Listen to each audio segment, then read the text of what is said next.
बिस्मिल्लाहिर्रहमानिर्रहीम। ये past papers हैं, उनमें जो क्वेश्चन आए हैं वो आप देखिए।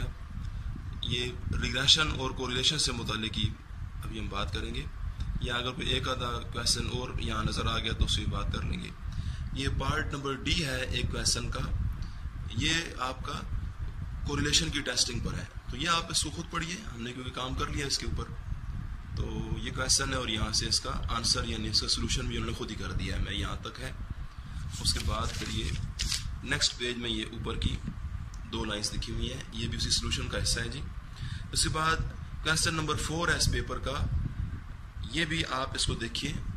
ये मैं इससे क्लोज कर देता हूँ, आप इसे खुद ही पढ़ें क्योंकि हमने इस पर काम देखा है एक तरह से। नेक्स्ट पेज पर ये जा रहा है जी, यहाँ तक, ये यहाँ से लेकर यहाँ तक है, यहाँ तक। तो ये पार्ट नंबर बी तो हम पहले इस पर काम बात कर चुके हैं। ये आप इसे क्लोज करके देख लीजिए, स्टॉप करके। उसके बाद हमारे सामने आता है जी, ये एक टॉपिक है थियरी के हिसाब से। कह रहे हैं कि write a brief note on multicollinearity. तो ये इस बुक इसमें यहाँ भी ये लिखा हुआ है इस बुक के मुतालिक कि मल्टी कोलिनैरिटी क्या होती है। तो अगर आपको जो इकोनोमेट्रिक्स का कोर्स आप पढ़ रहे हैं वहाँ पर भी ये मल्टी कोलिनैरिटी का टॉपिक है, तो अगर आप वहीं से याद कर किया हुआ है आपने तो वो भी ठीक है, ठीक है, आप वो भी लिख सकते हैं। ये चीज़ सेम चीज़ है। तो बहरहाल ये भी मैं क्लोज कर देता हूँ, मुमकिन है आपको वहाँ से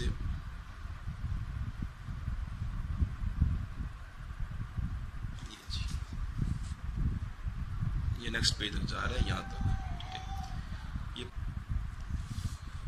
ये जी पार्ट नंबर सी है, make clear note on interpolation and extrapolation. ये क्लोज करता हूँ मैं। ये थ्योरी के हिसाब से आप इसे देखें, याद करें।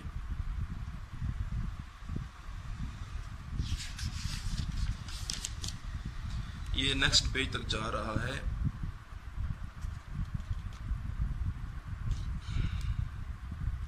इसमें काफ़ी तफसील से लिखा होता है, तो हमने ये सारे का सारा अगर आपको याद ना भी हो तो इसे आप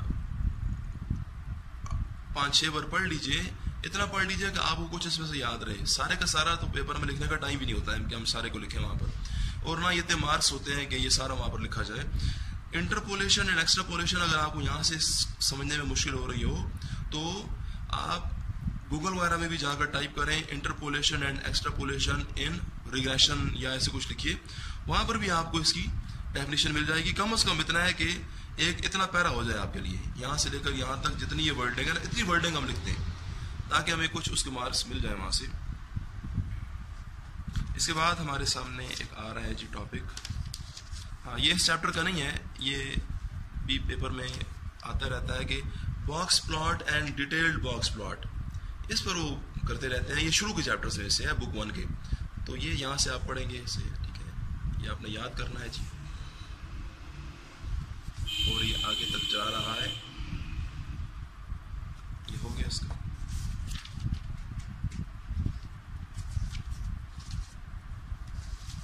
ये एक क्वेश्चन आखिरी है जो आप इसको देखिए।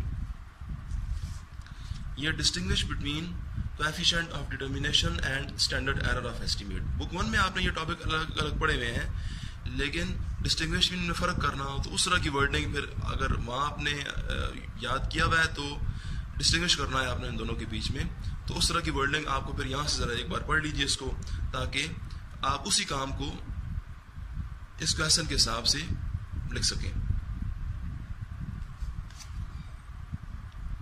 ये जी यहाँ तक है। इसके बाद पार्ट नंबर सी है, यहाँ पर नज़र आ रहा है हमें, ये जी, ये भी आप देख लीजिए, ये भी इनोवा के ऊपर ही है। ये सब क्लोज में कर देता हूँ।